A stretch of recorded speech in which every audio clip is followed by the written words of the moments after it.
Beyond the forbidden.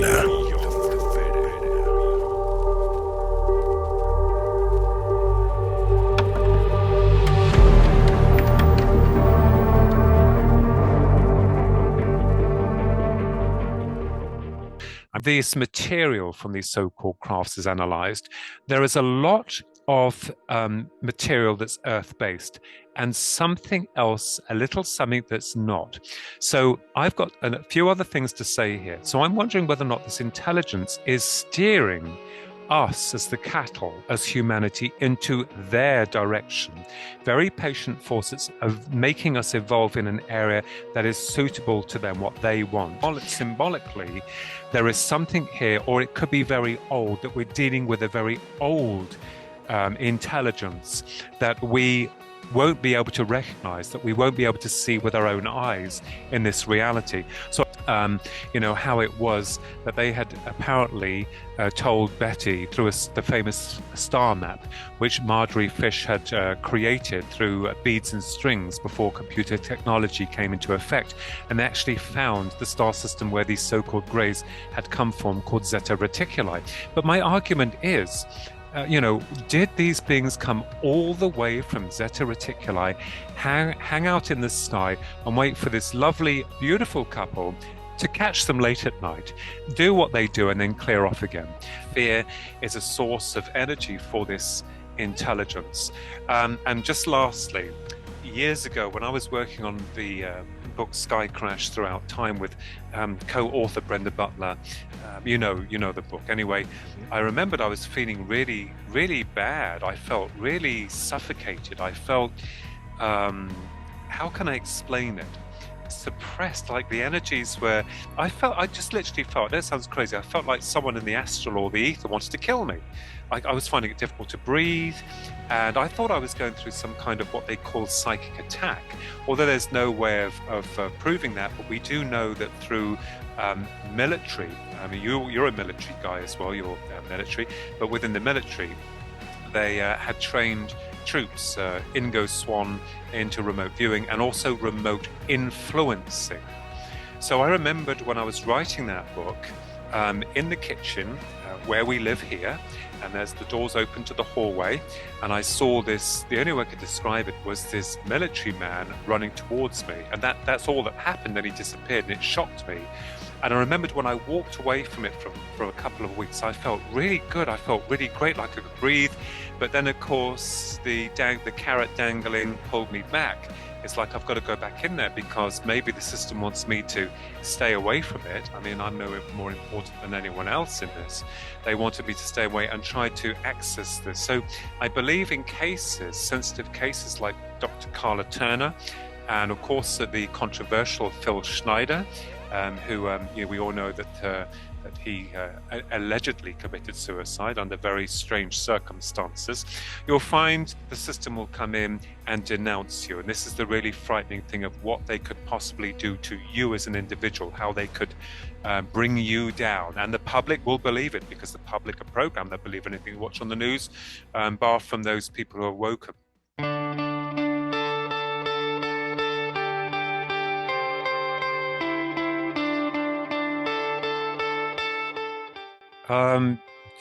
Michael, I do believe that is correct. I have to say I'm very, very honored for coming on. I mean, during the silence, when there is separation, severance, with every one of us, I think when we are left to our own devising, when we're left to our own thoughts, you're left within the space as it was between the spaces, and you have to get on with life. But it's so good to have these moments where you can chill, relax, and share ideas, because they're all important. Every one of them, and every person with their own thoughts are just as important. So yeah, it's for me, it's a chill out period. I look forward to it. Thank you. So I guess we'll start there, and so everybody listening, Nathaniel Gillis, the demonologist, he was supposed to be on the podcast, but he's not feeling very well. But we will, because I did tell a few that, we're going to have Philip Kinsella and Nathaniel Gillis on the podcast, but we will make that one back up because just want to get those two brilliant minds together. But Philip's already here, and we're going to keep going. So Philip. And Yeah. oh, by the way, I think this is, like I said, the third time you've been on, and usually I've I've interviewed so many people over the years, and usually they be it's usually just a one time thing because I just don't resonate with that individual. But after just talking to you, but let alone that, just reading that uh terrestrial trespassers book, the questions, the questions you brought up in that book, astounding. I mean, that's what makes a good researcher, a good philosopher, somebody that can just bring up good questions. And man, that's why I want to get you back on. And I only have a few things that I was want to cover quotes Yeah. within your book, but I was want to go down some darker rabbit holes also, man. Yeah, absolutely. I mean, with regards to ufology, one of the things that you do find is that you do indeed go down that rabbit hole. And let me tell you, I have gone down that rabbit hole with regards to theoretical content. It's interesting, Michael, that from years ago when I was a young lad, and having had the first major, well, I say first because there possibly were more within my early childhood, but the one with our maternal grandmother, when my brother and I had been 13 years of age, and seeing the silver orb that was coming forward through a clear sky, not in the dark, and then being presented with that anomaly. And of course, the whole event has been registered and documented, the same old with many other people's experiences. But when you are in the core, in the nest of that experience, and we serve a system which we rely on, which we trust, that tells us systematically back then that UFOs are nothing more than the figment of the human imagination. And you do eventually find yourself questioning the reality of it, even though it happened. But it's interesting how we as a species have gone through a process of transmutation with regards to those thoughts, which means to say that way back then, when I was a lad, a young lad, and seeing this, and then of course experiencing the other episodes, the major episodes, the one in 1989 with the abduction, 1998 with the summoning of UFO at Rendlesham Forest, where I got involved with the research there, and then of course 2016 in April of the presentation of those three massive spheres that descended. You find yourself thinking, well, we're told that they are coming from another planet, that we must be dealing with something that originates as a terrestrial life form or non-terrestrial life form in part of our universe. But it's interesting now, even back then in 1996, when I formulated one of my hypotheses with regards to the interdimensional or spiritual part, how we've changed. And it's not due to me, because many people have come to this conclusion that we're dealing with something more than your nuts and bolts syndrome. So I agree with you in your idea with regards to that we do go through a process of change continuously, and that is the problem. I think with a lot of ufologists don't want to change; they want to remain within one area, and that's dangerous territory because Mm. we can't do that. And just to finish off here, like science is continuously changing, and so we have to change with that. Otherwise, we're going to be in a intellectual cul-de-sac, so to speak. Exactly. Well said. And so one thing I've learned over the years, to kind of go on with what you just said, and of course, I want to hear your opinion, maybe elaborate more, but is that people do not like looking into the darker aspects of the phenomena. You know, Mm, it doesn't. Most of the time, it doesn't sell conference tickets, and many cases, and in many cases, it does not get promoted like that of love and light aspects of the phenomena. I feel mm, like you get closer to the truth, or at least get better questions in regards to the phenomenon by looking at all aspects, absolutely. regardless of how dark the path may lead you. Do you think that the community has been possibly systematically steered, controlled, and maybe misled by like gatekeepers in the research field and or government to serve their own narrative and push their own agendas? And what purpose would that be, Philip? Absolutely, Michael. And this is very dangerous territory. And of course, one where many researchers are to be silenced.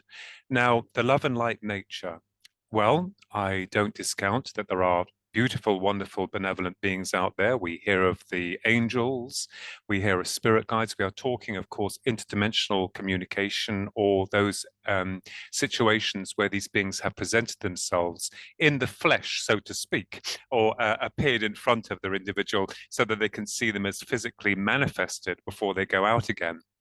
But the question begs, I mean, within ufology, with regards to the love and light nature of this investigation, well, you know, we hear about people having abductions all the time. I can only recall one. There may have been some others. But I remembered speaking with one person who was being abducted every day of the week and having these love and light experiences. And okay, that's fine if the individual understands or believes that they're being abducted every night of the week, and coming back and telling us that she's been given great knowledge to change the world. Well, nothing has changed. Nothing within our world has altered in any way through this seemingly extraterrestrial presence. Now, this is interesting because when you start to look into the darker aspects of it, which we must do, because as with humans, there, as I said before, the good, the bad, and the ugly. And there are many aspects, many dimensions to the human mind. You know, psychologists trying to work out why a murderer becomes a murderer, and so on and so forth, why people are cruel to other people, why we have sociopaths, and so on and so forth. So we have variants of these different characters within the human race. Now, with regards to the extraterrestrial hypothesis, and I use that word very gently, extraterrestrial hypothesis or non-human entity, which is now labeled, is interesting. So I do believe that to a degree, a lot of ufologists have been steered within flavor of the year or the month into this idea that it's all love and light and it's operating on a principle that's going to benefit our species. How wrong can we be? How wrong can we be?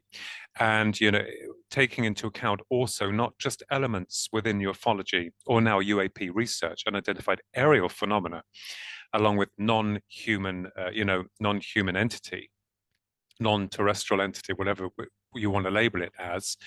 When you look into these areas, you find a darkness. We're going down a dark area, which I believe that most people don't want to look at. And this is the problem. And I have been criticized on several occasions. Oh, ignore him. He just deals with the negative aspects of the phenomena. It's like saying, well, you've got a mass murderer, and we're not going to look to see what makes that person who they are and why they do what they do. We can't remain in ignorance. So through my experience, through the encounter that I had back in the winter of 1989, which was, and I'm sorry, I can't make this fit for anyone else who wants to shape it in the way they imagined it happened. For me, it was a reality. For me, I had scars. For me, it was traumatic. And at that point, I wanted to find out within my own consciousness what these things were and where they came from. Become a member on Patreon to get full access to all exclusive content. A few of the perks is the full-length ad-free video version of the interviews, face-to-face interviews, bonus shows, and behind-the-scenes footage. You will also receive the video interview way in advance before the audio-only interview gets dropped on all platforms. Sign up and become a member today for only $3 a month. The link is in the description. And, you know, and I can see within the world of ufology that there are those that are all for the love and light, but let's face it, let's take it a little bit further. Not just within ufological research, but also in cryptozoology. And that is another area. And people say, well, how can you make a connection between UFOs and cryptozoology? Well, there is a connection because, you know, these beings that we hear about, they communicate like with the greys or the tall greys or the reptilians. They all communicate through mind. And so too have dogmen. In your good country, your great country, dogman. Here it's werewolf. And the same with Sasquatch. And there are those also who, within the annals of UFO research, are not willing to make comparisons between one aspect of the paranormal to the other. And we have to understand that these connections are to be made because we, as the human species, appear to be so far removed from the whole of this area of what we call the paranormal that we are literally the odd ones out. And of course, during that understanding, during that connection, we have to then find out what it is that we're dealing with. So I agree with you. I think a lot of people try and fit it into the bracket of love and light, and it's all wonderful. And please do understand, as a spiritual person myself, as someone who has also been studying consciousness, the human soul, the afterlife, I believe in a higher source. I believe and always have connected with a divine being that we are all connected with. I absolutely do, but it's also clear to see, it shows, demonstrates that there is also a negative aspect to this. And this is why I wanted to go in to find out what this is and where this force is coming from and why things are happening the way that they're happening through such secrecy. And just to finish off here, Michael, and it's clear and evident that within areas of cattle mutilation, and dare I use the other word, human, is something that is to be suppressed and silenced and put away. But it is disturbing, to say the least. And I think that there is a darker element to this, that the system that we serve, although those at least in the know, are at pains to diminish. So sure, they're going to promote a narrative of love and light. They're going to make people believe that it's all wonderful.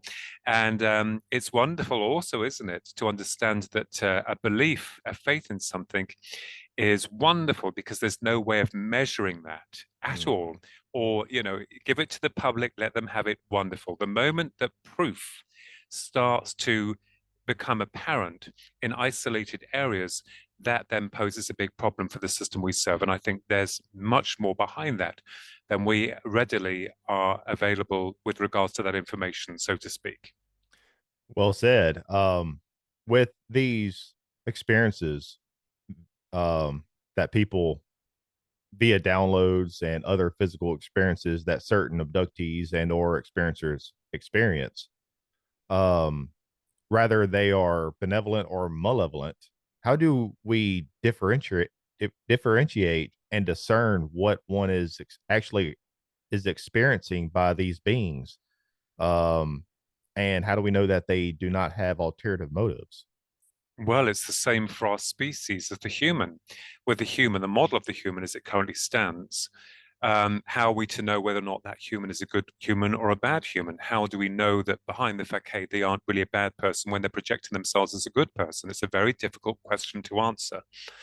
And that, of course, brings in the element of psychology. And of course, when we're dealing with aliens, we know very little about their psychology or the way they think or how they go about their process of integration with one another, let alone with the human species. Can I jump in real fast, Philip? I guess to add on to that, what I just asked is we should be careful not to jump onto the bandwagon of either or.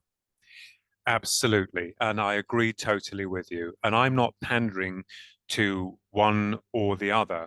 We have to walk a very careful line when we're investigating any accounts or with regards to alien abductions or the UFO phenomena, heck, as well as cryptozoology or elements of the paranormal. We have to be very mindful. Now, I remembered one person saying to me once that the only reason I had a negative experience was because I was a negative person, and I had to put them on the right track and say to them, look, I am the least negative person of all. I'm a thinker, and I like to put things together. I want to know how things work. I want the truth like you.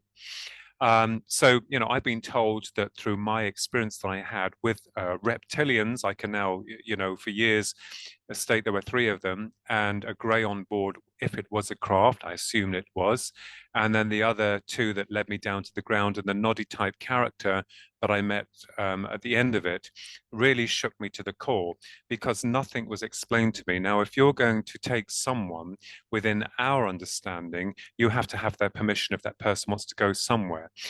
These beings, and people say, well, they have a right to this, but then we hear about this code of conduct that has been broken by the extraterrestrials, or that there is one that they're not allowed to infiltrate our reality.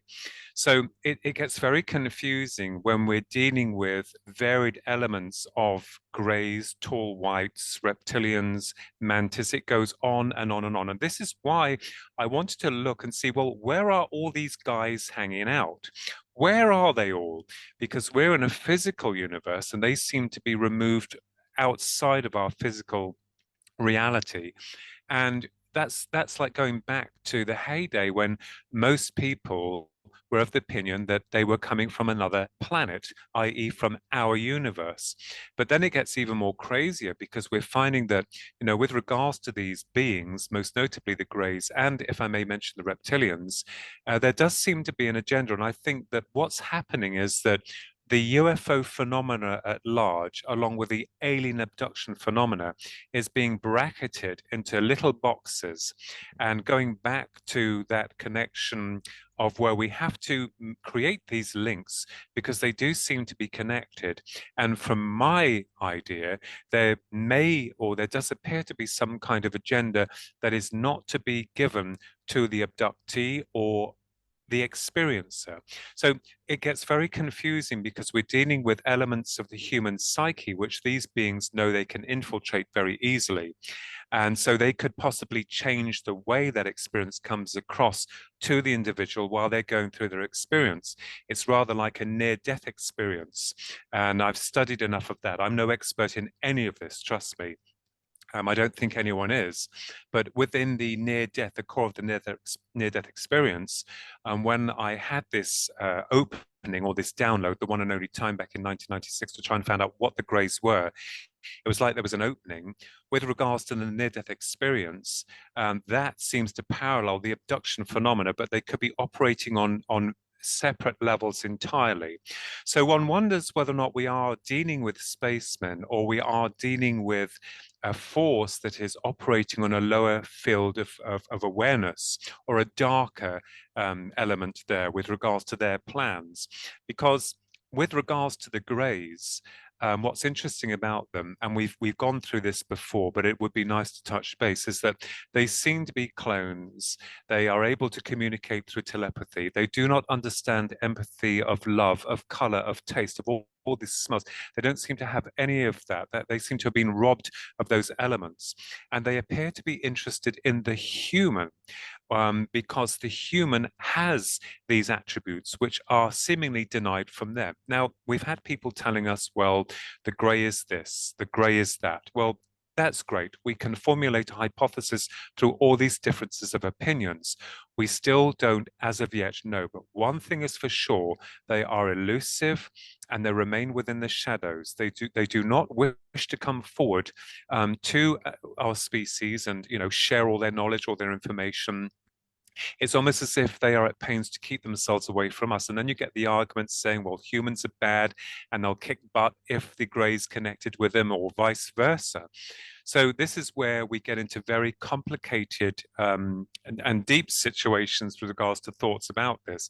So that's why it's important, as you rightfully said, never to put yourself in a box or bracket the subject matter into a category that delimits any further connections with regards to what it possibly could be. So, and I've had people telling me, well, they're this and they're that, but we understand that there could be something far more darker that is taking place.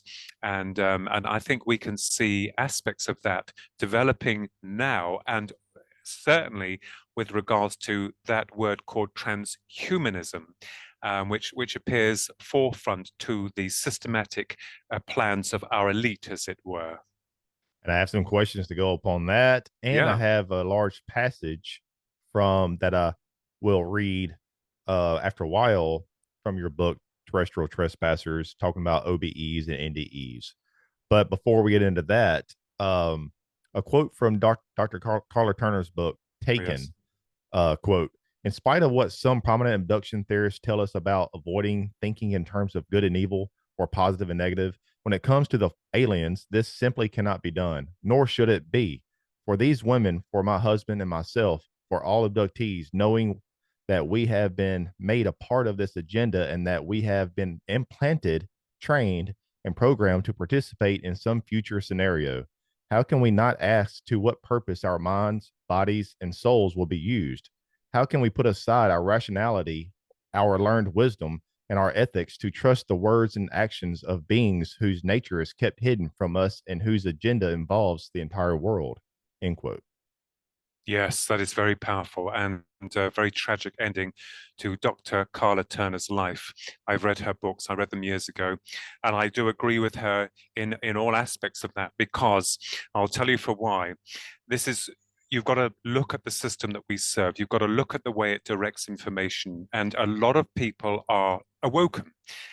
Because we can't get too involved with what we're about to say, because we're all to be silenced or not allowed to speak your mind. And when that starts to happen, as long as it's not detrimental to anyone else, but the moment that happens, what does it tell you? And we have to ask ourselves the penultimate question, the biggest question of all, and one that I've been debating with other researchers just recently.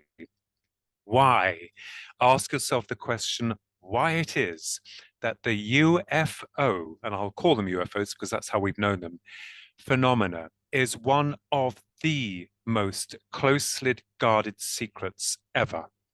And we know that from other prominent and well-known and respected researchers from around the world. Now, it's not a case of, oh, it's because Orson Welles did a broadcast, and about War of the Worlds from H.G. Wells' War of the Worlds, and people went willy-nilly. We have grown and advanced as a species now. We have had some world events that have occurred, some very tragic world events, whether or not engineered or planned, one wonders. But, people didn't go willy-nilly and running off and, doing this, that, and the other with themselves. So I think that when we look at this phenomena, it's being protected by perhaps private corporate companies who pull the strings of the major governances of our world, most notably your great Pentagon and our parliamentary links here.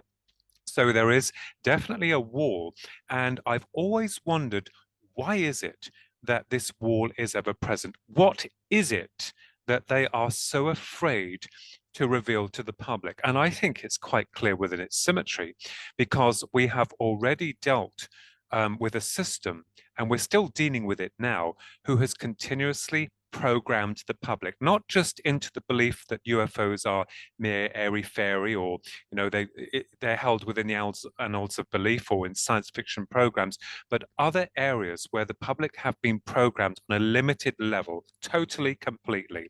So who is to blame here? Well, it's the system or those in charge that have sent out this centralized programming for the human being from childhood up to adulthood. And it's up to that individual to find their own way forward in how they term reality, how they see it, and whether or not we're being told the truth or lies. But I believe that the subject matter of the UFO is far more complex than the already, believed scenario that they're coming from another planet and that these aliens are, literally physical. Well, they would have to have some form of physicality about them when they're coming into our dimension of reality. That much is true. No different from a spirit manifesting on this side of life. And I've only ever seen that happen on 2 occasions, and it is real, with spirits, with people who have crossed over. So they're able to do it. But I believe that what we're dealing with here is an intelligence which is clever and which is able to manipulate and deceive the public. And I believe that the system that we serve knows this. And we have to go back into the past as well to see the telltale signs of this mental subjugation in other areas where the churches rose and controlled and promoted fear. Do not use your mind. And this is the actual corridor. This is the entry point. This is the reality of what we represent, not this crude matter, as Yoda said in The Empire Strikes Back to Luke Skywalker, but what's in here. This here is so powerful. It's not just a gateway for consciousness. It's not just a recorder, transmitter, and receiver. It is the gateway to alternative dimensions of awareness and reality. And we are able to bring, through trial and error and through a belief, certain, structures, systems into our reality. And this is where it gets really cranky, because we lose the plot, because we've got some people that are having their love and light encounters with aliens every day of the week. We've got people who are transporting themselves into other areas, having battles with off-world reptilians. And this is where it gets really, really very murky. So it's very important that we look at these other areas, but primarily we absolutely know for certain that the phenomena is real, especially with regards to the Greys, if I may use that word lightly, because they had been very instrumental and perhaps still are instrumental within their interconnection with us as a human species. So what could they be? Where could they be coming from? And overall, why are they here? And people will tell you how it is. We don't know, but I have a few ideas about that. And that does bring into the equation other elements that have been separated in terms of it's not just UFOs, it's not just aliens, it's not just cryptozoology, it's not just, the paranormal, ghost spirits, those in the afterlife. It is about what we are, what we represent as the human. And I believe that this will unravel a lot more when we really find out what we represent, where we come from, our true genesis, not the fairy tale version that's been sold to us in terms of the chaos theory, or that the man with the white beard whipped us up in 6 days and rested on the seventh. The plausible explanations, and through our interconnection of other researchers, and some of which I've not long been put in touch with, certainly, I believe, know a far greater truth. And this is something that the system we serve is at pains to conceal, because it is shocking within its symmetry. I can attest to that fact, absolutely. So, we're all part of this, but all we are after is the truth. And when you start to unravel that truth, you begin to find yourself going down some very dark corridors indeed. So I do believe, in answer to your question, Michael, and sorry, a long-winded answer there, which I am known for, but there has been, I believe, a systematic program by higher officials to feed into the mainstream media, and especially into groups that, let's turn our attention now to the love and light. Let's move away from those cases of missing people. Let's move away from those cases of cattle mutilation and the other mutilation that we're not really allowed to speak about. Funny that, isn't it? And it's the truth. Let's move away from the statistics of just how many people go missing each year, taking away those that run away and all the normal reasons of why someone goes, but under mysterious circumstances. And then looking into the darker aspects of what we may be dealing with regard to this intelligence that doesn't seem to have our best interests at heart in any way or form. Well said, Philip. You are so, not to kiss your ass, but you are so you are so articulate with your words. And most people, not all, but a good chunk of people that I have come on the podcast, they don't speak as if if you are reading their book. But listening to you, it's almost like I'm reading your book, or you're speaking in booked the way you would write a book, and almost like I'm listening to an Audible book or something right now. But you're so articulate and you break things down very well. That's why I love having you come on the show. But hey, you mentioned something about how we have to study the past or something. It was something like that. Let's go to the ancient past real fast. Yes. Well, let me read this for you. This is Jack Barringer's Past Shock: The Origin of Religion and Its Impact on the Human Soul. This was from 1997 or 8 or something like that. What's the book called, Michael, please? Past Shock: The Origin of Religion and Its Impact on the Human Soul. All you gotta do is just Jack Barringer's Past Shock. Oh, Jack Barringer's Past Shock, and you'll find it. I'll have a look. It's a small read, but it's very insightful. I've written it down. Good deal. So quote, this was in chapter 2, quote, long ago, something happened, something so painful that few possess the courage to look at it. Thousands of years ago, a group of beings raped our souls. That not being horrible enough, this group of advanced beings claimed that this soul rape was good for us, that what they were doing was in our best interest. And they created religion as a means to ensure that once they were gone, we could continue to condition ourselves in ways that would ensure that our slavery would continue.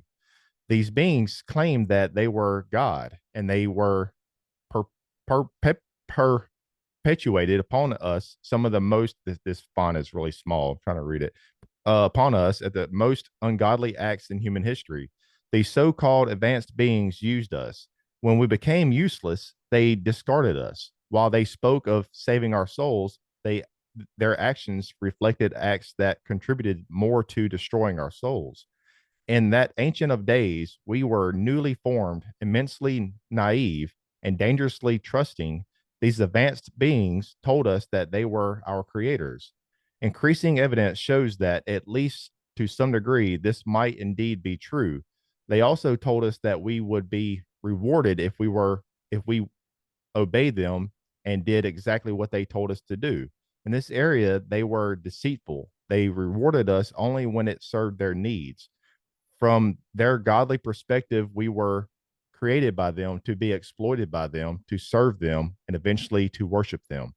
Now, this book can offend some people, but he called them pretender gods, not the real gods.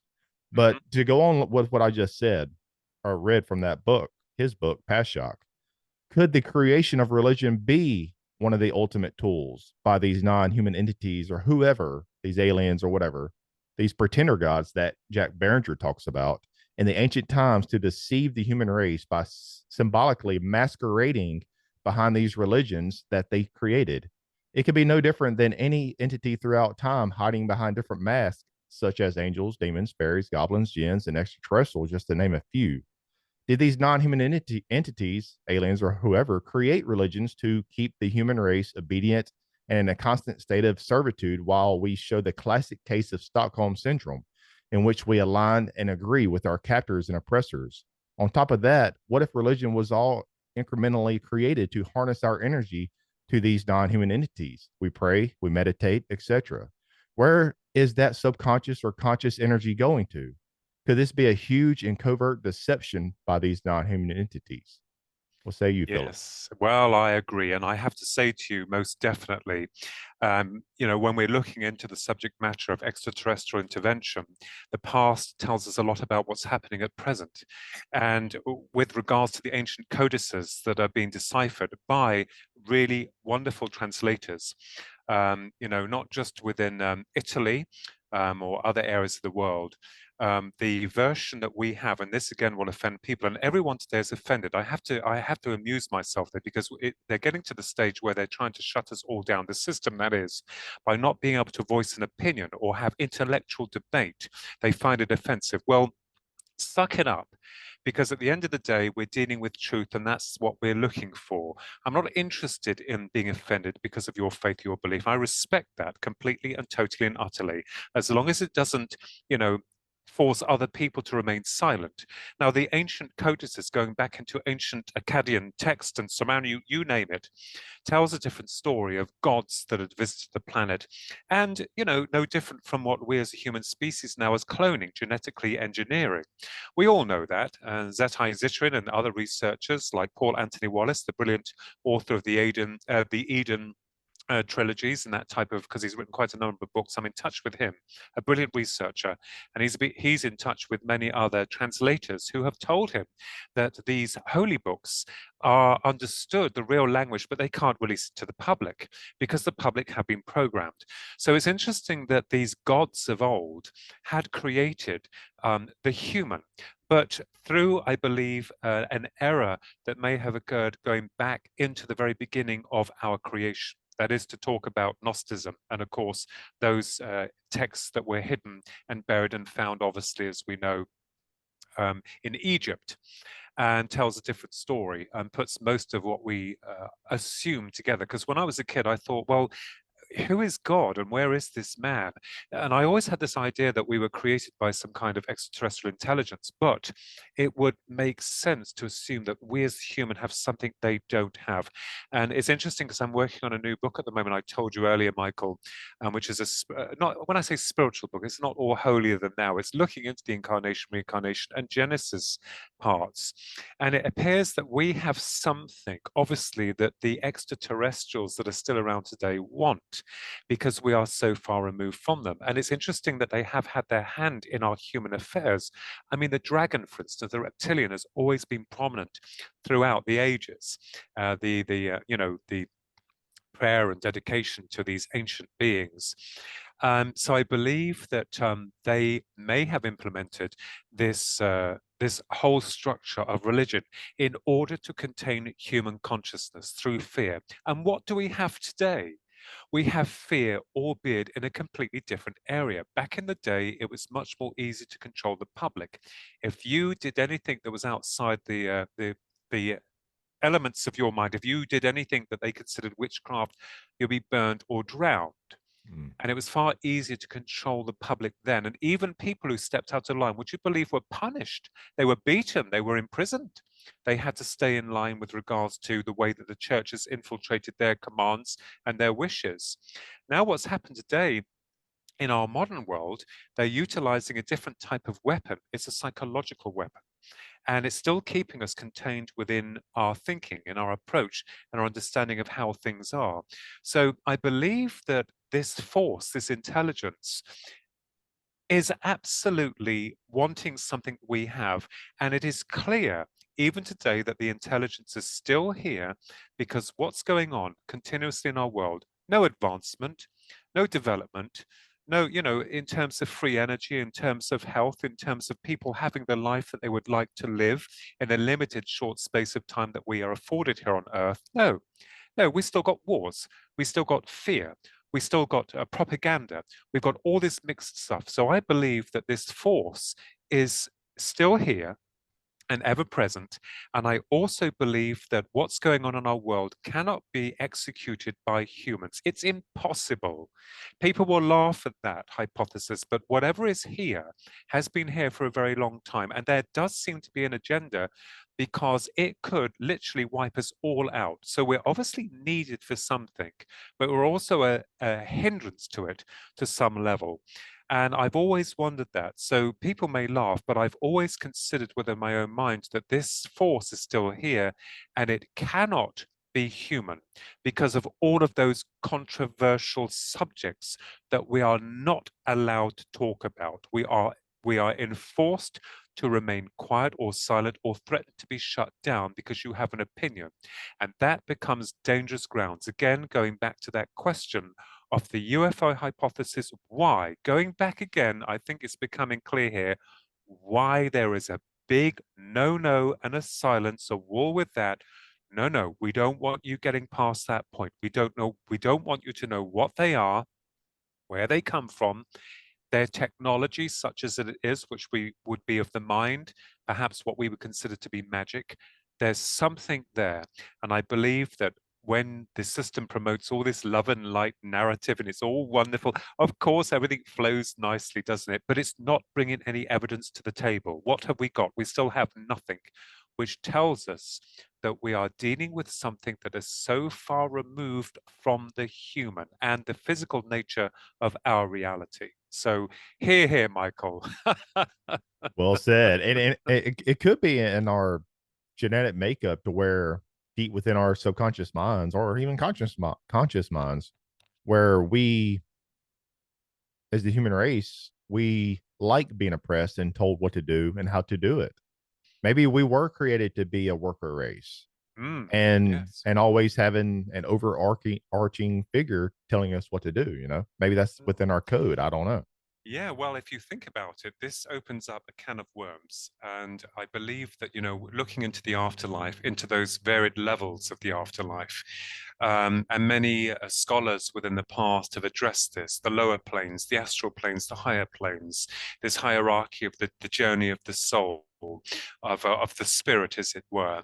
And you get arguments saying, well, the soul is actually the entire encompassment of what we are. And then people are saying the soul and spirit are separate and that we are part of the Trinity, which I don't doubt. So it could be possible and conceivable to assume that we're looking at something which doesn't just end here, like a chapter play. I believe that there is another road that connects to it. And I believe also looking into the afterlife may offer some clues, because I've also considered the fact that are we dealing with entities that are actually coming from the lower planes, the lower astral planes? Because this also brings into the hypothesis the afterlife and death, and the process beyond that state called death. Now, it's interesting you mentioned the religious ideologies, which I believe are important constructs to many people if it gives them hope and comfort, as long as it doesn't start to destroy and control people, but it's there nevertheless. And within near-death experiences, what happens is that when the individual goes past that point beyond death, and they start to see their iconic figures, but when they get deeper, that starts to diminish. And I'm wondering, whether or not that certain souls that are on a lower level of that reality, or varied levels beyond this time and this space, have lost the vestiges of what they once had been, i.e. in terms of individual, having a personality, having a character. And, I'm not going to go into that connection of sin and everyone and all the rest of it, because that is, that's fear again. But it appears to me that there are lower entities. And is it conceivable to assume that they have found a way of bridging the gap between their realm and ours, and that this hybridization program is one element that they are utilizing in order to create that bridge where they can actually walk into our world? So, whether or not they are looking for a part of what we have that they no longer have. Because the Greys come across as soulless, they have no personality, all of the things that make us what we are. We can reproduce. We're a species that goes through a process of reproduction. They cannot reproduce, and yet they're interested. Again, my argument back in 1996 was part of the theoretical model, is that why would a species that is intelligent and cannot reproduce be interested in a species that can, and then create this kind of hybridization program? People say, well, of course, the hybrids are here to, as a new race, and they're going to, colonize another world. Or could it be a part that the Greys want, as they are known at the moment as Greys? They could be wearing a mask, of course, as we are aware of. But there is something with regards to us, and I agree with you. We are far removed from these so-called gods of the old, or indeed those that profess themselves to be gods, but are anything other, and are trying to find a way back into that process of godliness, of spirituality, of reconnecting with the divine that we have a right passage towards, and they do not. So I think there are darker aspects to this. And Nathaniel Gillis, a brilliant man, a wonderful guy, also has made references to a lot of human possession, for instance, and of course how these beings are able to infiltrate through to our biological structure through the spiritual means, as it were. So I believe that when we're looking at the Greys, it's possible that the cover story is, well, we can't tell the public because the truth will be too horrifying for them to take on board. I mean, we've programmed them to believe they're coming from another planet and they're spacemen and they come in and go out and that's it. We hear no more about it. But the reality may be far more complex and far more difficult for any human being to even consider, even with regards to their religious ideology, so to speak, because they would consider that as complete evil. Let's just put it that way. And I'm going to be reading a few passages of in your book here in just a moment, but to go along with the fear, David Icke in his Global Conspiracy book said, quote, when we feel fear, we generate a vibration, an energy field. Every time we think and feel, no matter what our state of being may be, we are sending out broadcast waves that vibrate to the frequency of the particular thought or emotion. We feel these frequencies coming from people in what we call vibes, the low vibration of fear and its associated emotions like anger, aggression, stress, and guilt produce frequencies that pour into the interspace plane, and this has become the energy source of these reptilian and other entities. The more humanity feels fear in all its forms, the more energy, power the reptilians and other interspace entities have to sustain them and use back against us. The entire global system has been designed to generate the energy of fear, stress, and suffering and turn the human population into an energy source, end quote. When, with that being said, Philip, do you think that this manufactured lower vibrational state that a large collective of the human race is in makes it easier for these entities to manifest themselves from the other side through us, almost like we are the beacon and or portal for these entities to travel into this reality? You got it. Absolutely on par. I couldn't have said it better myself. The mind, going back to what we represent, has been conditioned and controlled by a system that does not care about our welfare. All it cares about is money, power, and taking its orders from something else which cannot, as I said before, be human. Now, what's interesting is the energy that we permeate around us. Negativity, feeling down, depressed, all these types of things will attract these lower entities within our field frequency of reality.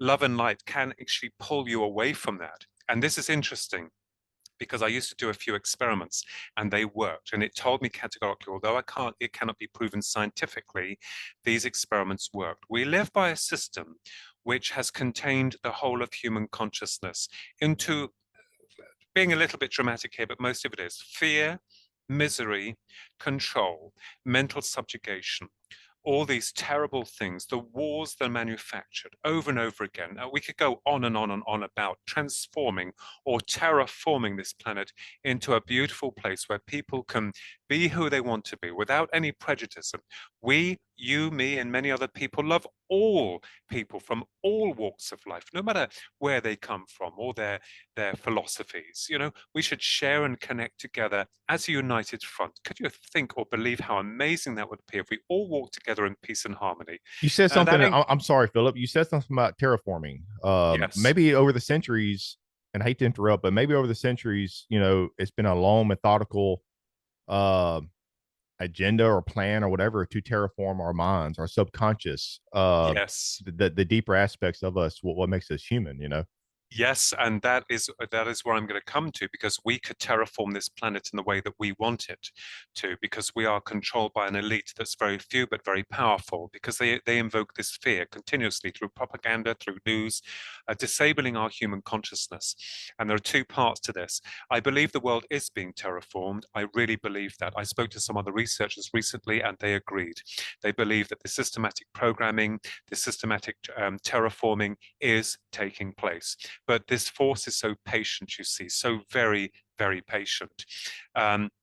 Going back also to the question as well too of the terraforming, as it were, and this fear, this promotion of fear. I used to do these experiments to try and work out if it's true.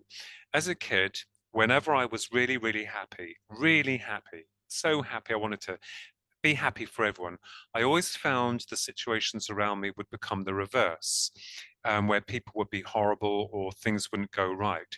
And into my adult years, I'd find this continuously. And when I went out thinking, right, you know what, I'm just going to be me, I'm just not going to talk to anyone, just be myself. And then it seemed to reverse, the polarity seemed to reverse. Like, well, people were being really nice to you. And I thought, hang on just a minute, who's controlling this? Is this like negative and positive? Is this like yin and yang? What's going on here? So I believe, and that's a simple example, was it me that through my happiness that the energy of others could sense that and thought, right, let's bring him down?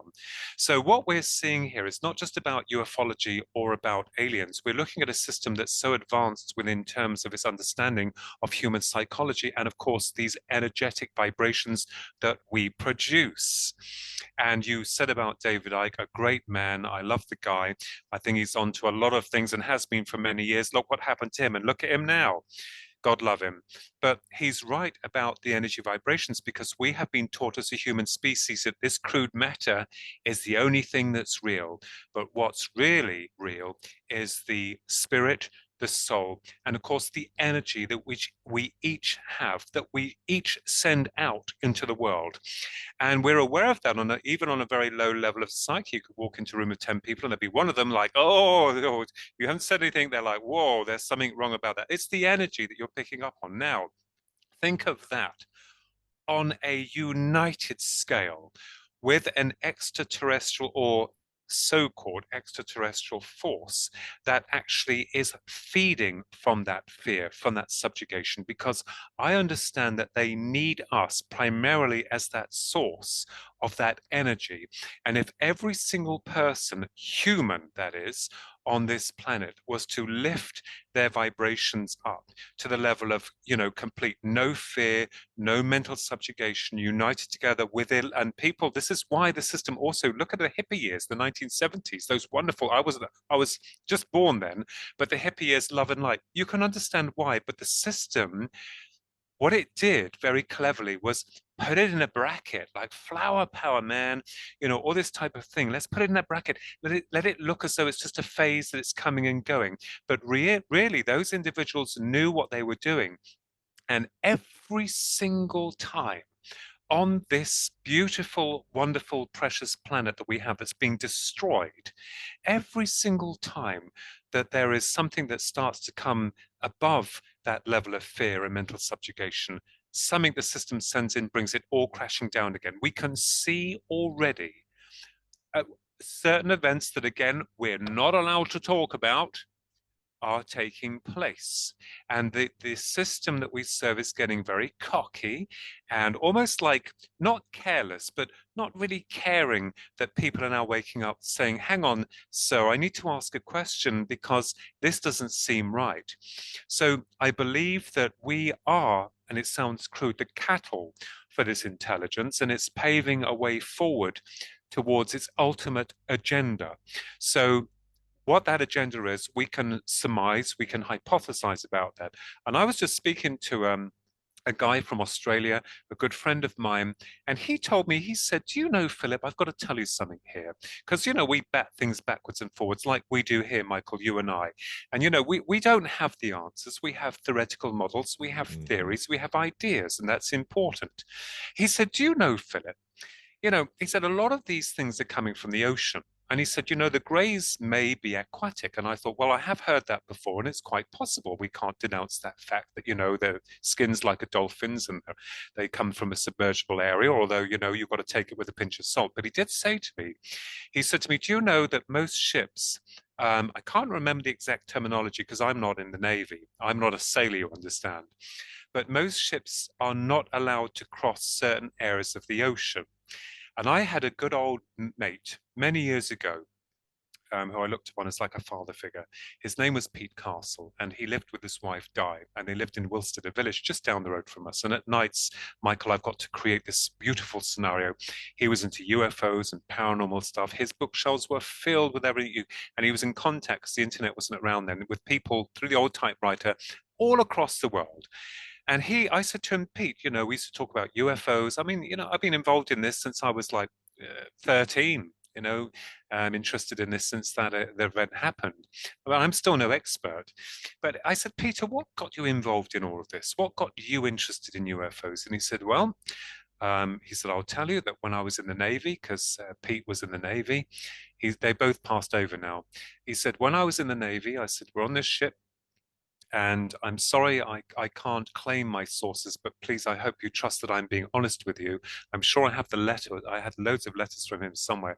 But he was in the Navy on a ship, and they saw this UFO coming out of the ocean ahead of them. He said it was massive, and the water was all disturbed, and it came out and lifted up, and he said it hung above their ship, and then it was gone. And all the men were then taken to their superior officers and told that they are not allowed to talk about this. So, it's conceivable to assume that perhaps some of them, not all of them, perhaps have bases under our oceans. It makes sense because these areas, there's more ocean than there is land, and there is a lot more ocean that we have not yet discovered and won't be able to because of technology and pressure. So I believe that what we're seeing here in terms of this control, in terms of this stay away, Antarctica is another area, all this area, all this controversy. As soon as something comes out, they've got to put a damper on it completely and utterly. And, so I absolutely believe with David Icke and many other researchers that fear is a source of energy for this intelligence. And just lastly, years ago when I was working on the book Sky Crash throughout time with co-author Brenda Butler. You know the book. Anyway, Mhm. I remembered I was feeling really, really bad. I felt really suffocated. I felt, how can I explain it? Suppressed, like the energies were, I just literally felt, that sounds crazy. I felt like someone in the astral or the ether wanted to kill me. I was finding it difficult to breathe. And I thought I was going through some kind of what they call psychic attack, although there's no way of proving that. But we do know that through military, I mean, you're a military guy as well, you're military, but within the military, they had trained troops, Ingo Swan, into remote viewing and also remote influencing. So I remembered when I was writing that book, in the kitchen where we live here, and there's the doors open to the hallway, and I saw this. The only way I could describe it was this military man running towards me, and that's all that happened. Then he disappeared, and it shocked me. And I remembered when I walked away from it for a couple of weeks, I felt really good. I felt really great, like I could breathe. But then, of course, the carrot dangling pulled me back. It's like I've got to go back in there because maybe the system wants me to stay away from it. I mean, I'm no more important than anyone else in this. They wanted me to stay away and try to access this. So I believe in cases, sensitive cases like Dr. Carla Turner, and of course the controversial Phil Schneider, who we all know that he allegedly committed suicide under very strange circumstances. You'll find the system will come in and denounce you, and this is the really frightening thing of what they could possibly do to you as an individual, how they could bring you down, and the public will believe it because the public are programmed. They'll believe anything you watch on the news, bar from those people who are woken. So again, in a long answer to that, I do believe that this force, this intelligence, does see us as a resource, and that is all. That is all. Because if you look throughout history, as a human species, we have advanced technologically quite quickly, and there is some clues there about how that may have been intervened by these so-called extraterrestrials, Roswell being one of them. And please remind me about a question with regards to that my brother brought up that's very interesting about the technology with regards to that. So I do believe that this intelligence is very patient. Of course, as we understand, going back into the past, that as the human, we were afforded not very long to live. Our passage here is very small, but they themselves, these so-called gods, were able to live for thousands of years, as it's known. But yeah, so that's how I see it. I want to, and I did write that down. Yeah. With what Yeah. you told me to take a Good. note. I have it jotted down, but to expand on what David Icke said, and I want to read a passage that kind of goes along with what I read from David Icke. But this is a passage from your book, Terrestrial Trespassers. You said, quote, interestingly, the abduction process closely mirrors that of the NDE in every sense of the word, but with a difference which we have already addressed. The Greys come like ghosts in the night and work in groups, arousing their victim who they need fully conscious during the procedures they employ. Usually, abductees describe the Greys penetrating deep within their mind as though some of the extrasensory connection is taking place.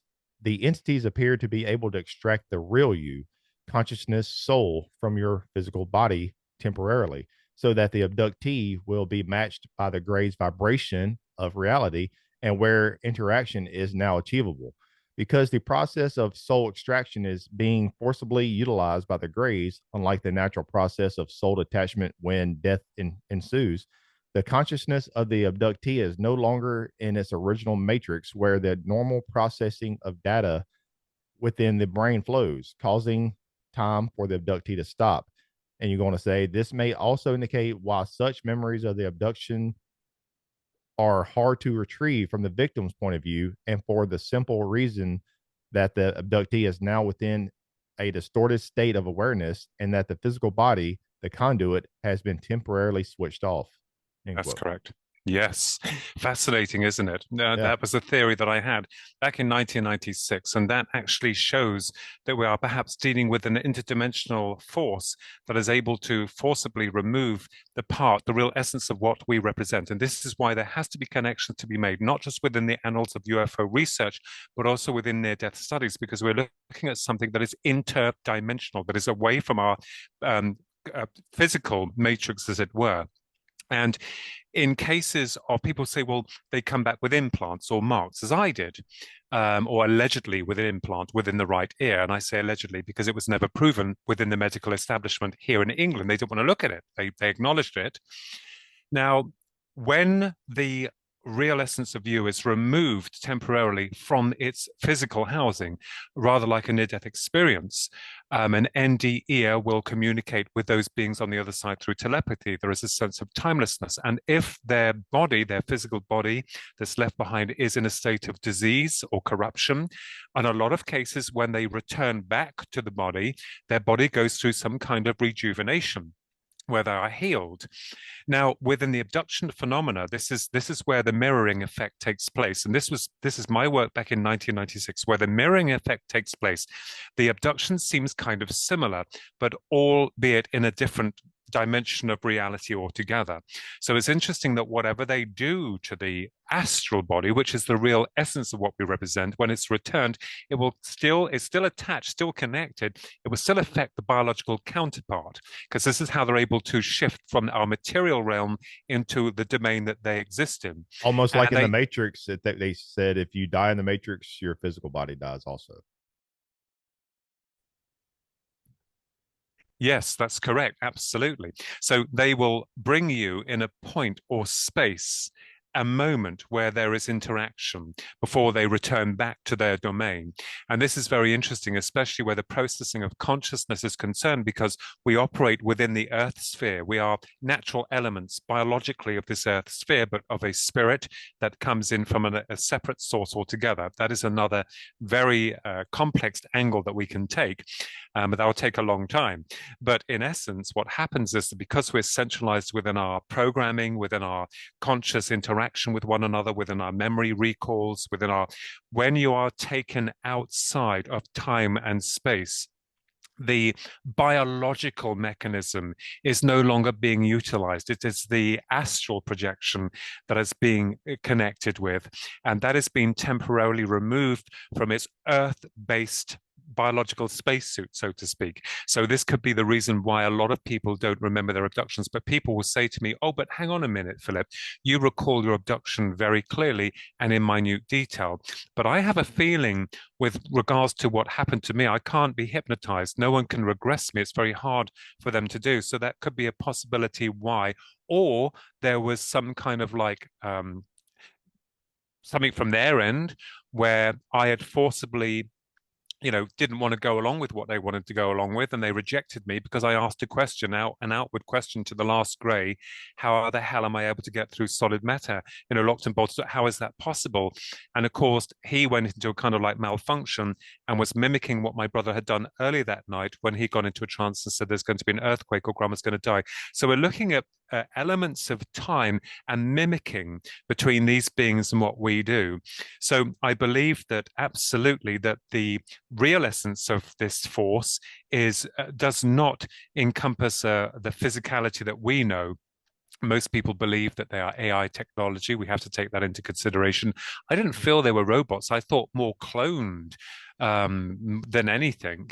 That's just my private opinion with regards to them. They could be AI, even to the point where I thought, could they be remote viewers that have remote influence coming from their dimension and remotely influencing us from their domain? We have to take that into consideration. Or the area that most people don't like, that we call demons, that have gravitated to a lower source of reality and are trapped and have found a way to move themselves into our sphere of reality. Because when you look at the grey, or the vestiges of the grey, they do look like, as we've known before, a newborn that's still within the mother's womb. It's very strange, but I believe we have to take into account all these varied subject matters and not, contain ourselves within one bracket. So I believe that this intelligence is vastly more complex in terms of the abduction phenomena. It's not just a simple case of a UFO coming down into the Earth sphere, coming all the way around to abduct someone and take what they want and then clear off. And I illustrated this with regards to the Betty and Barney Hill case.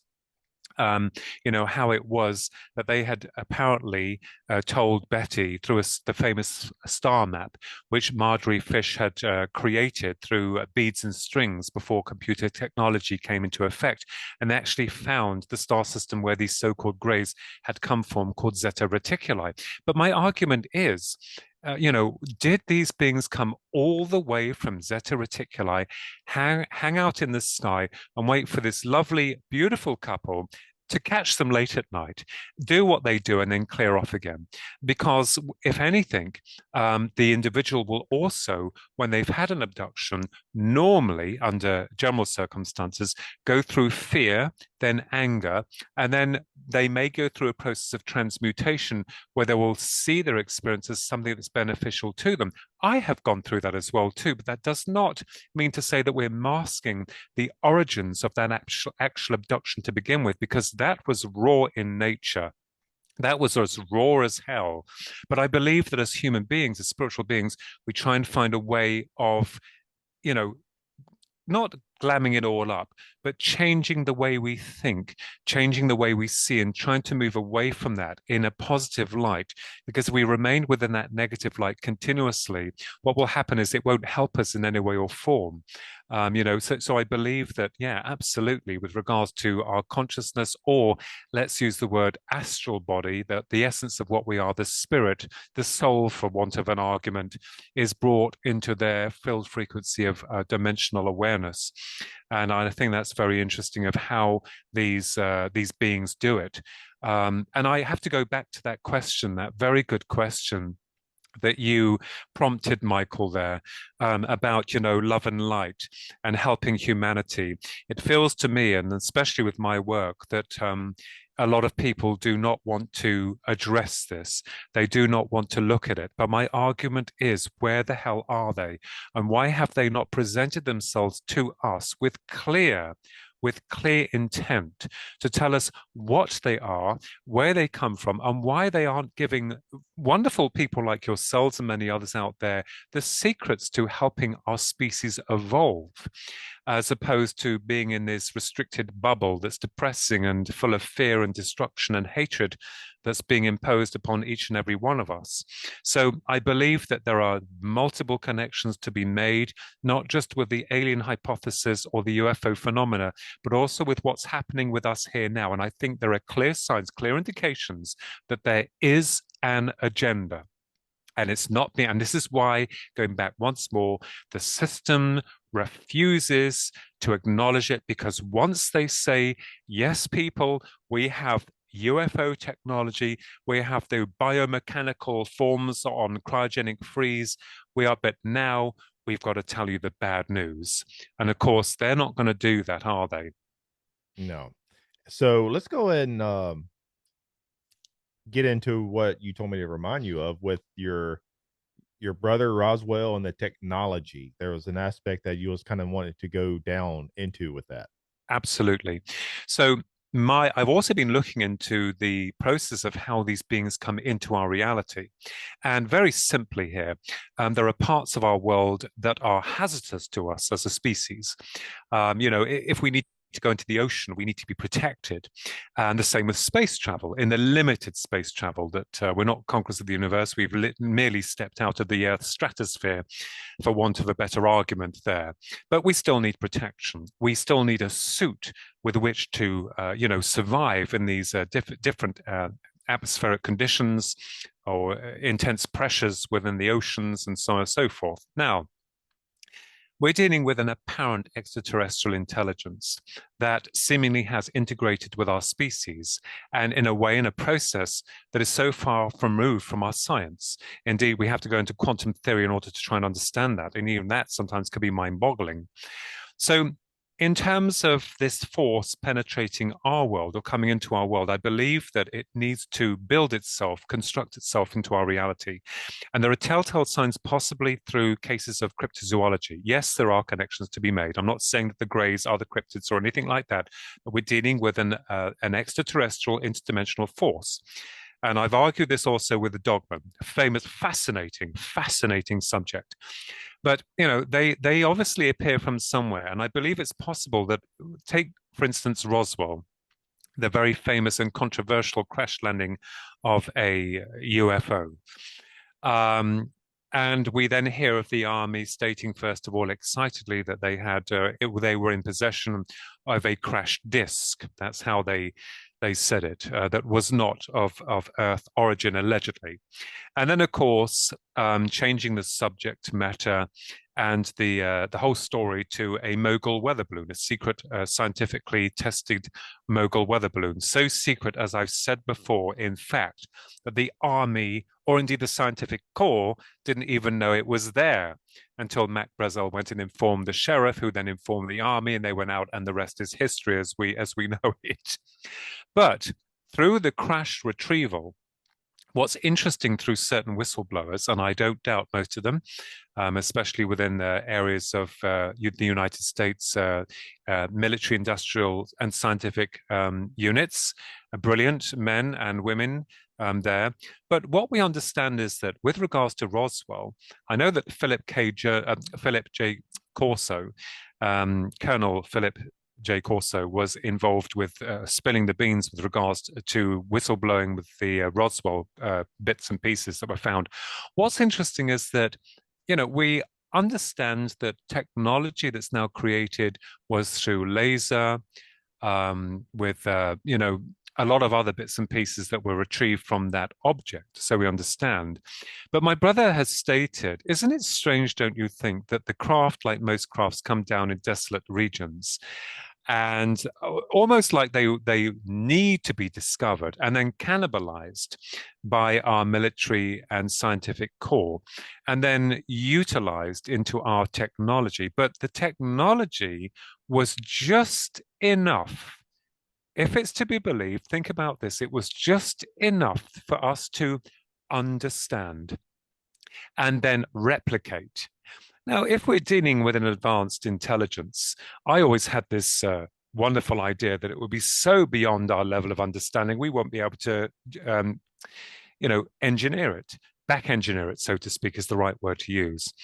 So I'm wondering whether or not this force, this intelligence, is trying to push our species forward, getting tired of the gradual process of it slingshotting through from one epoch to another and making no real progression where it should be due. And now we are seeing this transhumanism. Now, going back to the UFO crash retrieval programs, which are actually in effect, even so that in Australia, the firefighters, the firemen have a manual that we know that tells them what to do in the event of a UFO crashing. But what we hear about, again, we can only base it upon information that's being given, and I'm sure through reliable sources, is that when this material from these so-called crafts is analyzed, there is a lot of material that's Earth-based and something else, a little something that's not. So I've got a few other things to say here. So I'm wondering whether or not this intelligence is steering us as the cattle, as humanity, into their direction. Very patient forces of making us evolve in an area that is suitable to them, what they want. Now, if you think of films like The Thing, I've said this before, I'm sure, John Carpenter's The Thing. Of course, it was based on a short story, a novella. of that being that's able to replicate itself through the atomic structure, and it rejects anything like metals in the teeth or legs or anything like that. You tend to realize that this force is able to restructure itself or mimic. Let's put it that way, mimic. Now, the human mind is a very powerful tool, and as we both know, has been subjugated and controlled and all the rest of it. But guys like you and me and lasses out there, a lot of them are free thinking and breaking away from the bonds that have tied us down. Mm-hmm. I had these two dreams because I kept asking and asking, what is the UFO? What is it? I need to know. And there's another great book called The Daemon. I've just got it here. I was asked through a series of synchronicities whether or not I had the book in my bookcase, and it's called The Daemon, A Guide to Your Extraordinary Secret Self by Anthony Peake, about the afterlife and about human consciousness. I believe that the man's on the right path. I don't believe that we come back with the same life over and over again, but that's my own opinion. But he's got some really amazing, brilliant theories, as we all do. We could be right, we could be wrong, but we're steering in the right direction in terms of that. So I had these dreams and I kept asking my mind, what are they, over and over again? And I believe that to some degree, another part of us will try and help you structure an answer on a higher level of superconscious ability, of awareness, because we've had situations where someone's great people in life, even Socrates, would you believe, going back all that time, and other greats have had problems, they've gone to sleep, and then all of a sudden it's all there for them to see, and they've created or they've made or they've brought this information forward. So in these two dreams that happened one night and the other, I found myself standing in the dark by an open window with no window in it, just an open window. There was nothing there. And I'm looking out at the night, and this may be important. And I want people to know this because they might be able to help solve this. And I'm looking up in the sky, and there is a UFO. And I'm like, in the dream, wow, look at that. And the shock that I'm feeling, like, wow, there it is.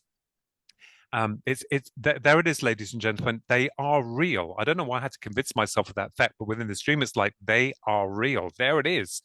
The shock, the wonderment, the awe, the fear, and it's coming towards me. And as it's coming towards me, I'm like, I'm going to get the answers. I'm going to find out what these are. Remember going back to the Grey when I asked him in the 1989 abduction, how the hell am I able to get through locked and bolted doors? And he froze, shocked, looked at me, and then garbled unintelligible language.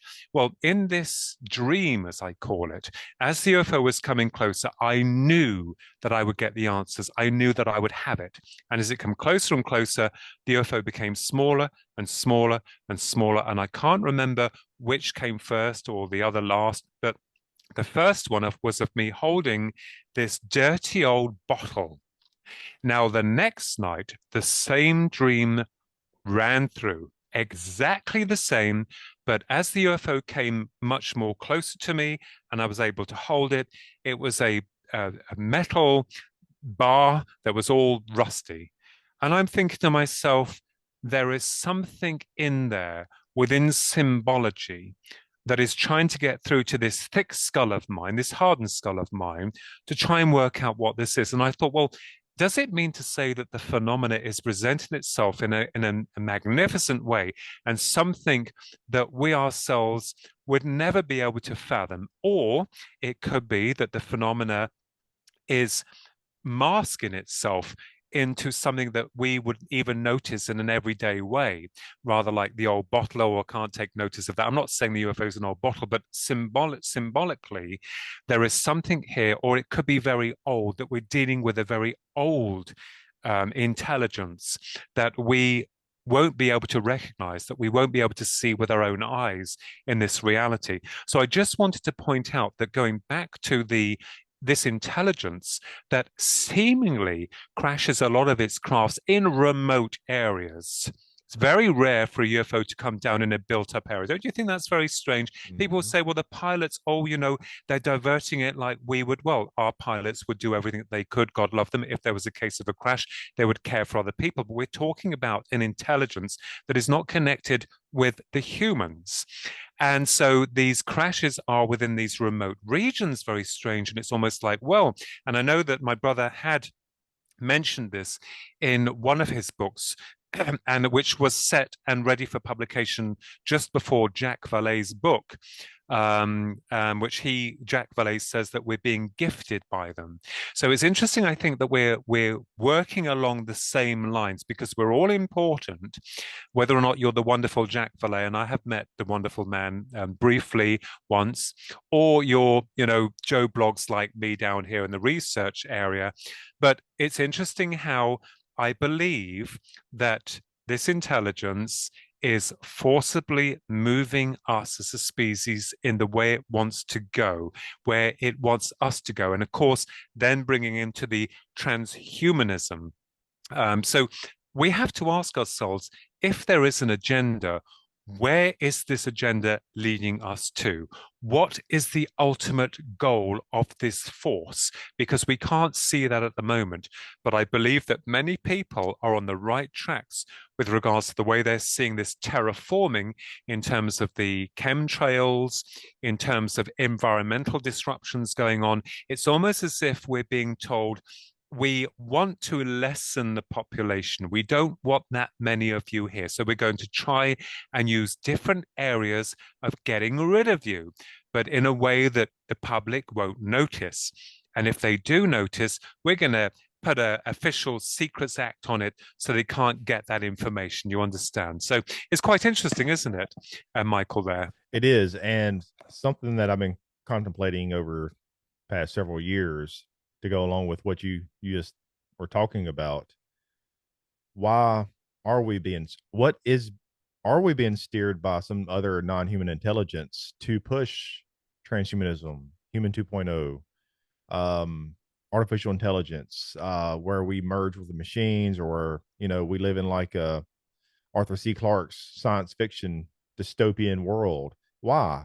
We're going towards that world, that type of transhumanist world, like the Blade Runner world, you know. Oh yes. But the question is why? If there is like some type of agenda where we're being guided and steered by some type of non-human intelligence to go towards that world, maybe one agenda at play, one variable at play for us, the human race, by this non-human intelligence is because they want us to be more hackable.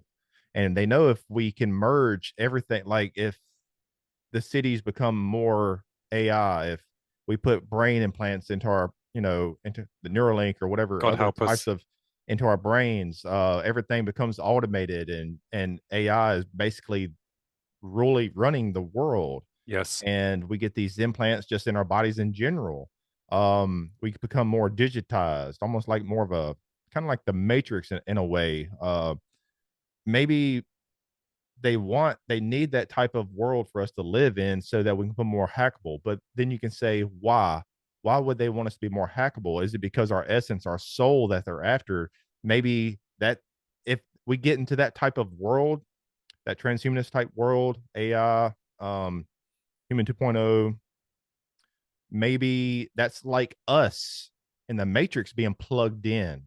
So Yes. then it's more easily retainable for the non-human intelligence to hack us. And Yes. why would they hack us? I don't know. Did maybe they can't evolve because they don't have a soul, or that essence, that spark, that life, you know, that drives us. And maybe that's what they are trying to attain. You are absolutely right again. I mean, within the creation story, we hear of the entities that separated from the one, and of course, we don't know how the universe was created, how life was created. We have the chaos theory, or we have the theory with faith. that I believe has been rewritten many times over for us to believe in a very sanitized story of how it was. Now, one of those energies that separate from source through the one trying to understand more about itself, I believe that we're extensions of the one that are creating. We're creating memories, we're exploring these memories, these experiences, perhaps to expand upon the creation process when we return back to the other side, because the one, as we understand, if we're to believe that or understand that, which I kind of do, is trying to explore more about itself through us, an extension of itself. But something happened when the goddess Sophia descended and created matter, and of course drew a lot of the antimatter towards her. And this is where the archons came in.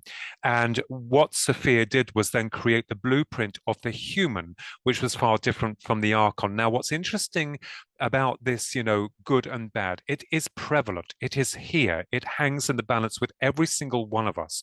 We're a composite of good and bad, or good and evil, so to speak. And people say, but it is true, and trying to counterbalance that energy.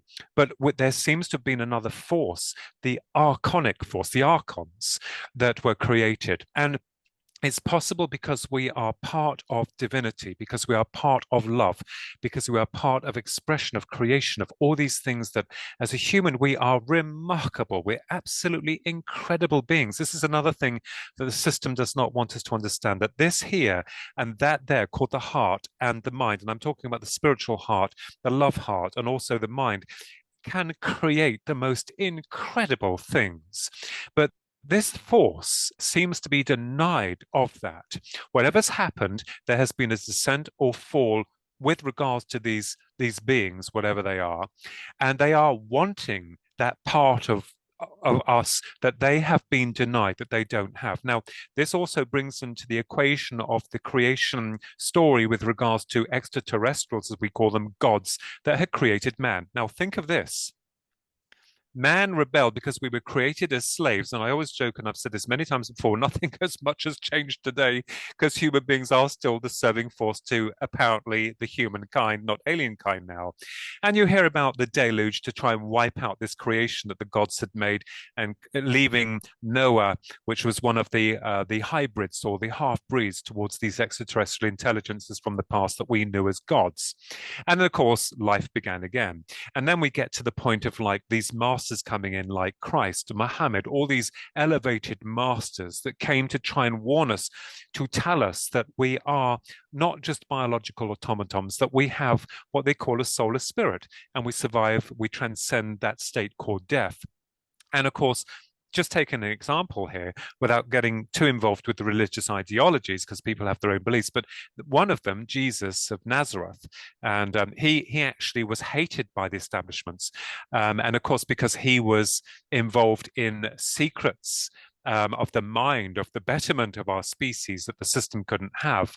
So I believe that, the ultimate agenda is that this force can't have what we have. And whether or not there is some kind of envy or wanting it and utilizing every method within its means to find what that is. If we go back to the Greys, when they abduct someone, they are searching, they're making a psychic connection with the individual. They're able to read our minds. So they are much smarter than we are. They know what we're about, but it's almost as if they can't get what they want. I mean, through the reproductive processes as well, too, have they been trying to replicate a new species whereby, and as I said within my theoretical research, Spirits in a Material World, that was published back in 1996, are they wanting to try and create a half-breed, a hybrid they call it, in terms of infusing their part of what they are with us in the hope of slingshotting them back, or recreating a new version of themselves that has what we have in terms of this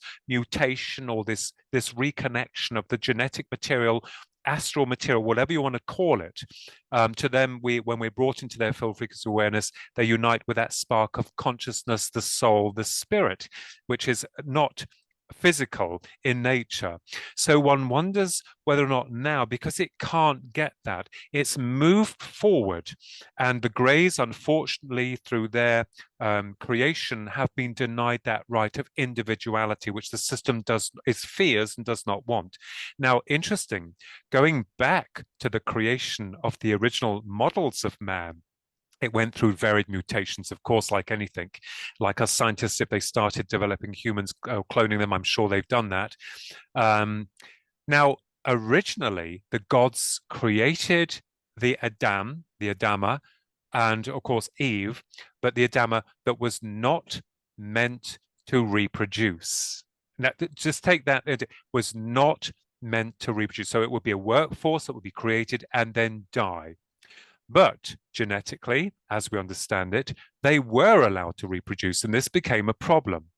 Now, what's to say that those gods that had created these models of man that wasn't able to reproduce, and whether or not the gods themselves could get up to, no good and reproduce themselves is questionable. But if they have come from, if they're able to decide whether or not their creation can reproduce or not, think about this. If these gods had been in another system, let's say they had created the greys, they had created this species, just another thought here, just another idea. I know it's wild and wacky, but let's just say that these gods, before they created man, had created another species, the greys, that could not reproduce.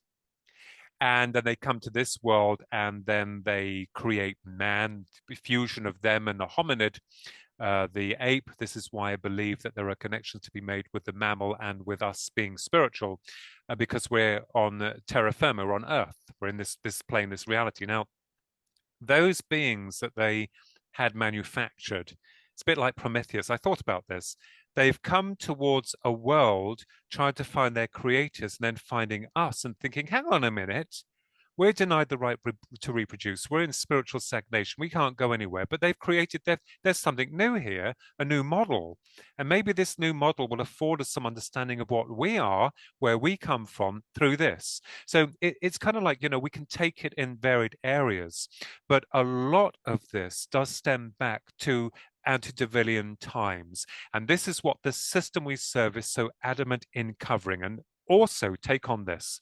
Every epoch, Atlantis, Lumari, whatever, always a wall of denial. No, it couldn't possibly exist. We're just going through another phase that's going round in a circle, and anything within the past must be scrubbed out. Any scientific information that countermands the official narrative must be challenged and brought into line.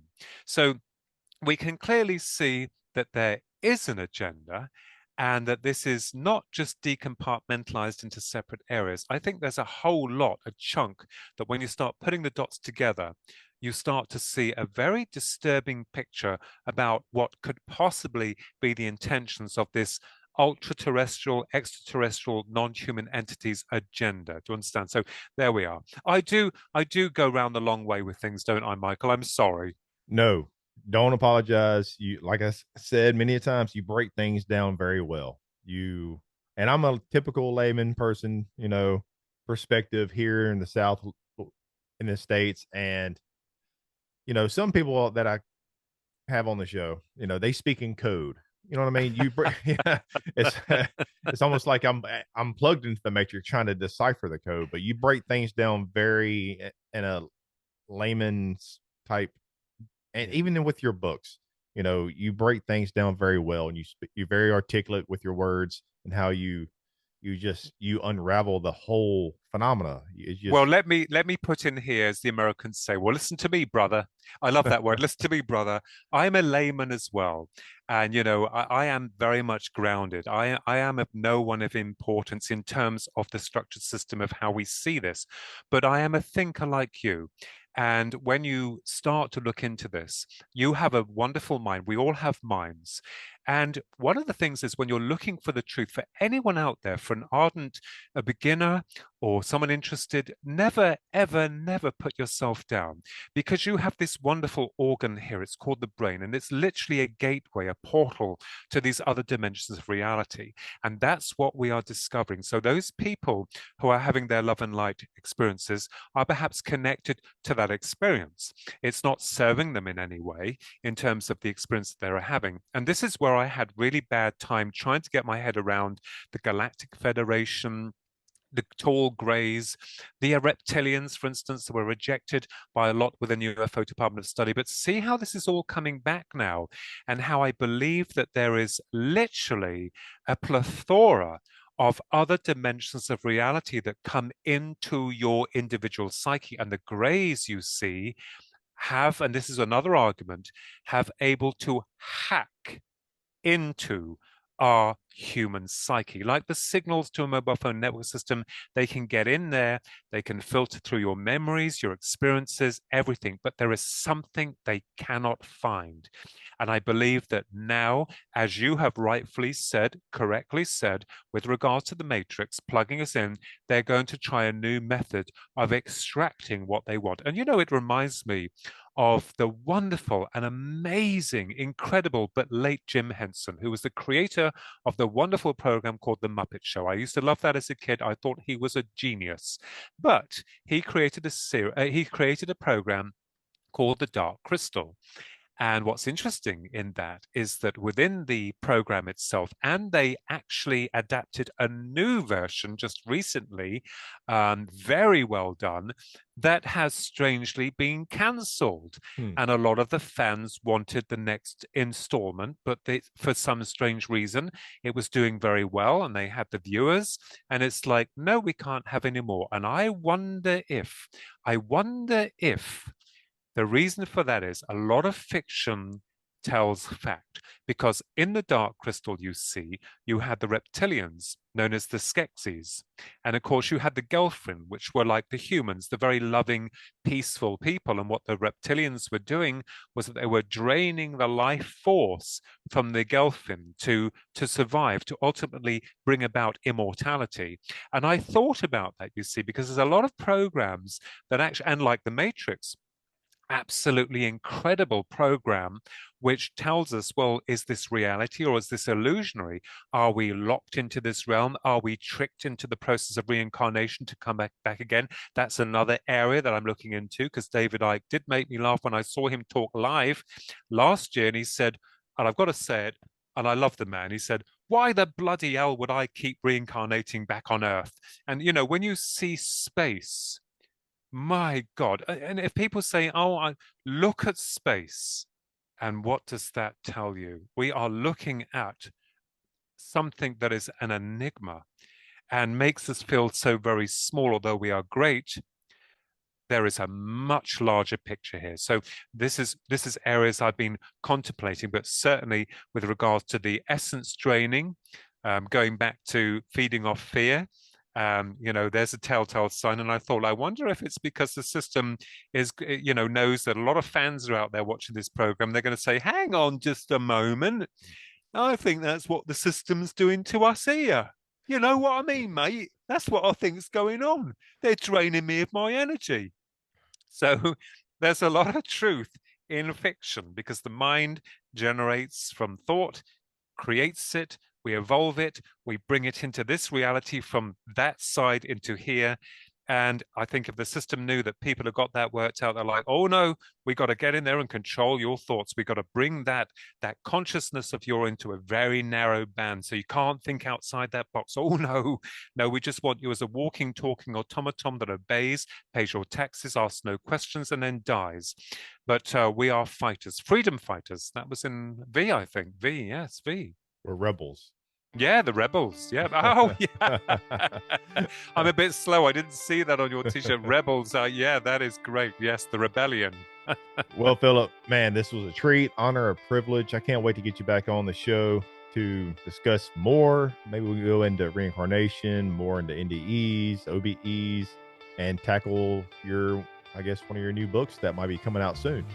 Yes, well, I would be delighted. And it always is an intellectual treat to see, Michael, how you grapple with these affairs. That was Professor Moriarty saying to Sherlock Holmes. And I have to say to you, remember, this is the really horrible thing. You know, I've got no ego to bruise, but when you get involved in this, people have you labeled, they have you named, they name and they shame you, and I don't understand it. And you know, I have my fair share of enemies, and let me tell you, I have never created any. All I have done is try to be myself and try to look for the truth as everyone else. But God damn it, you know, we'll stick together and we'll keep exploring these theoretical models, these components which are so important in discovering the secret, because let me tell you, it's not going to go anyway soon. It is here, it is real. And no matter how many times that we are redirected or averted from that path, stay and remain truthful to yourself. That's all I say to anyone out there. Don't believe me or anything I'm saying. Go out and check yourself. Do your own research, and you'll begin to find there is a lot of contradictions which the system that we serve is literally, you know, enforcing upon us. And I think it's quite blatant to see, literally quite blatant to see, with what's going on and has been going on in recent times, you know. So there you have it. As the Irish say, there you have it.